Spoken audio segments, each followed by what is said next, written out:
Hello friends, feel herbal by ખ્યાતિમાં આપનું સ્વાગત છે। આજે હું તમને માર્કેટમાં જે વિટામિન સી અત્યારે ખૂબ જ એનું બજારમાં નામ વધી ગયું છે અને મેક્સિમમ લોકો સખત પૈસા આપીને ખરીદે છે અને નો ડાઉટ ઇફેક્ટિવ પણ એટલી હોય છે।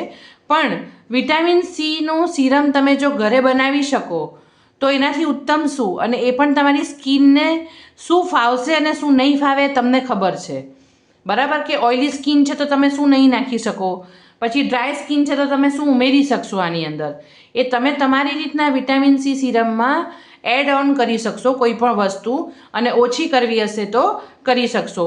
મેઇન વસ્તુ છે આમાં કે વિટામિન સી શેમાં રહેલું છે, તો એક તો સંતરાની છાલમાં અને એક લીંબુની છાલમાં, એટલે તમે લીંબુથી પણ બનાવી શકો છો અને સંતરાથી પણ, અને સંતરા લીંબુ મિક્સ કરીને પણ એની છાલથી પણ કરી શકો છો।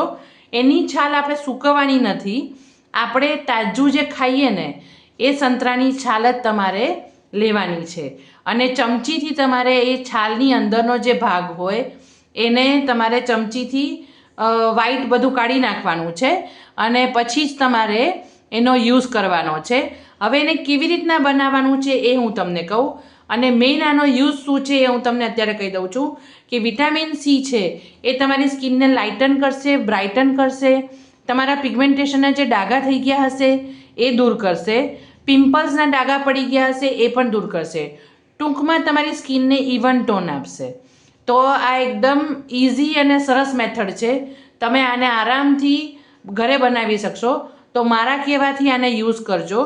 બીજું કે મેં આને કેવી રીતના સ્ટોર કરવાનું એ હું તમને કહી દઉં કે તો તમે આ નેચરલ વસ્તુઓ છે, આપણે એની અંદર પ્રિઝર્વેટિવ નથી નાખી રહ્યા, અને મેક્સિમમ તમે આને મહિનો ઉપર તમે મહિના 1.5 મહિના જેવું યુઝ કરી શકો છો, કેમ કે આ વિટામિન એની કેપ્સ્યુલ નાખવાની છું અંદર, અને એલોવેરા જેલ માર્કેટ બેઝ આવે ને એ નાખીશ, એટલે એ તમારા પ્રિઝર્વેટિવનું કામ કરશે।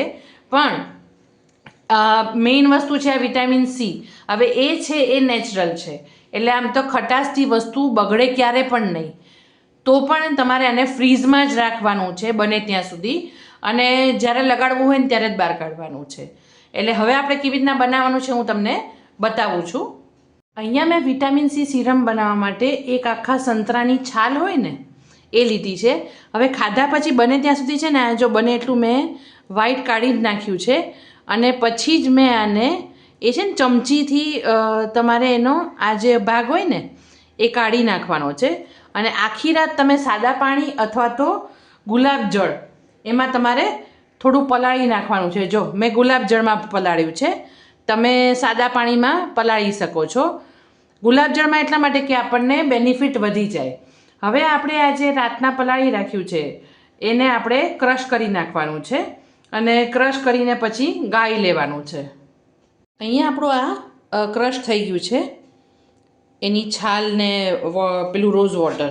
હવે આપણે એને ગાળી લઈએ છીએ, અને પછી એનું જે હોય એને સુગંધ આવે છે, બહુ જ સરસ આવે છે।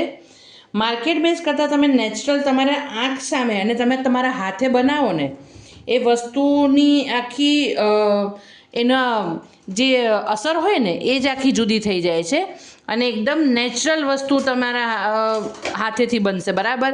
એ બી તમને ખબર છે કે તમે અંદર શું નાખ્યું છે, તમે તમારી સ્કિનને મુતાબિક આ બધું બનાવી શકો છો। પછી જો આ ધારો કે આ બચ્યું છે એને તમે સ્ક્રબ તરીકે પણ તમે આનો યુઝ કરી શકો છો। કોઈ પણ ચણાનો લોટ છે કે એમાં મિક્સ કરી આને ક્રશ કરી નાખવાનું, અથવા આ જે બચ્યું છે એને તમે સૂકવી નાખો અને પછી ફરી વખત ગ્રાઇન્ડ કરી નાખજો, એટલે એનો પાવડર બની જશે।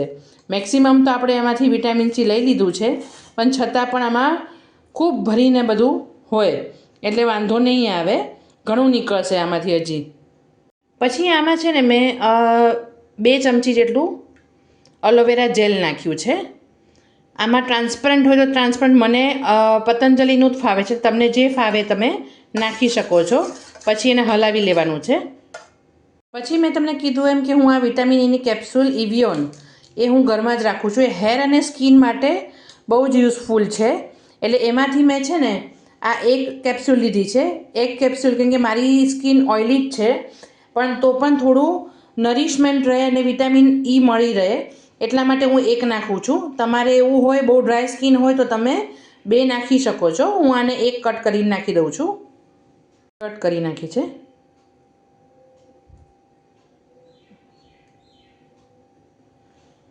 એકમાં પણ એટલું બધું રહેલું હોય છે ને વિટામિન E કે એકદમ થીક ઓઇલ હોય છે અંદર.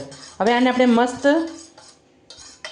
હલાવી અને પછી એક ડ્રોપરવાળી બોટલ હોય તો એ, ન તો તમારી પાસે કોઈ સાદી બોટલ પડી હોય તો પણ તમે એમાં ભરી શકો છો. આને તમારે દિવસમાં 2 વખત લગાડવાનું હોય છે, સવારે અને રાતે. સવારે જો તમે લગાડો તો સનસ્ક્રીન ચોક્કસથી, અને બને ત્યાં સુધી બહાર જાઓ ને ત્યારે ના લગાડતા, ન તો સ્કિનમાં પ્રોબ્લેમ થશે. ઘરમાં રહેવાનું હોય ને ત્યારે લગાડજો, કેમ કે આમાં વિટામિન C છે ને, એટલે તમે જો બહાર જતી વખતે લગાડશો ને તો તમને સૂરજના જે કિરણો આવશે ને એના કારણે અવળી અસર પડશે. એટલે આ ક્યારેય બહાર જતી વખતે નહીં લગાડતા, ઘરમાં હો ને ત્યારે જ તમે લગાડજો.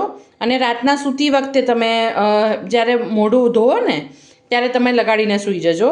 એ તમારી સ્કિનને એટલી સરસ ઇફેક્ટ મળશે, જે આપણા ખીલના ડાઘા છે એ બધું નીકળી જશે, ઓછું થઈ જશે એમ.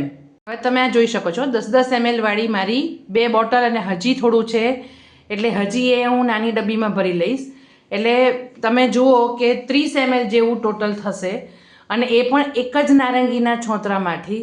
વિચાર કરો તમે કે બહાર તમને વિટામિન Cની કેટલી મોંઘી બોટલો મળે છે. નો ડાઉટ એની અંદર ઘણી બધી વસ્તુઓ એ લોકો એડ કરે છે, પણ એટલી બધી વસ્તુઓમાં પૈસા આપણે નાખવા એના કરતાં જો આપણને નેચરલ વસ્તુમાંથી મળી જતું હોય તો આપણે શું કામ કેમિકલવાળી વસ્તુઓ યુઝ કરવી જોઈએ.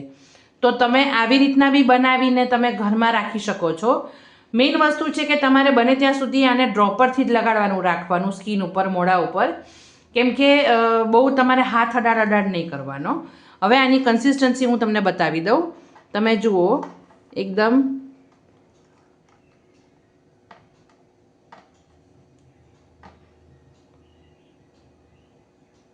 જો એકદમ મસ્ત છે.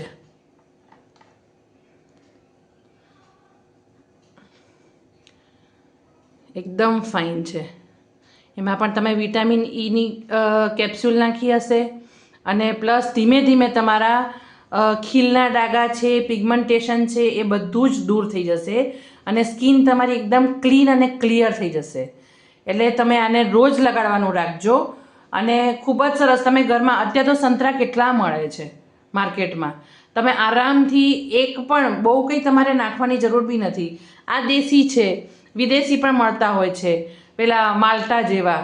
તમે કોઈ પણ વસ્તુ, પણ અમુક જેમાં એની સ્મેલ હોય, અને વિટામિન C મેક્સિમમ આમાં હોય છે સંતરામાં, તો એવા જે ઓરેન્જવાળા હોય ને એ લેજો. જેવી છાલની ચેન્જ થશે ને કલર, ધારો કે હું આનાથી બનાવું તો થોડું ગ્રીનિશ ઉપર આવશે, એટલે કલર ઉપર તમે નહીં જતા, પણ તમે જાતે આ ખૂબ જ સરસ વિટામિન Cનું સિરમ ઘરે બનાવી શકશો, અને ખૂબ જ સરસ ઇફેક્ટ આવશે. મારા કહેવાથી આવી બધી વસ્તુઓ ઘરમાં 1-2 બનાવીને યુઝ કરો. તમારી ઘરમાં જ તમે કોસ્મેટિક બનાવી શકશો ધીમે ધીમે. એવી વસ્તુ કરો. અને બધી ખાધેલી વસ્તુ આપણે ખાતા હોઈએ છીએ ને બધું છોતરાને બધું ફેંકી દેતા હોય છે. એને જેના ઉપયોગ હોય ને એને ફેંકો નહીં, અને તમને યુઝમાં પણ આવશે. તો ફ્રેન્ડ્સ, આવી જ નવી નવી રેમેડી અને રેસિપીઝ જોવા માટે મારી ચેનલને લાઇક કરો, શેર કરો અને સબસ્ક્રાઈબ કરો. Thanks for watching.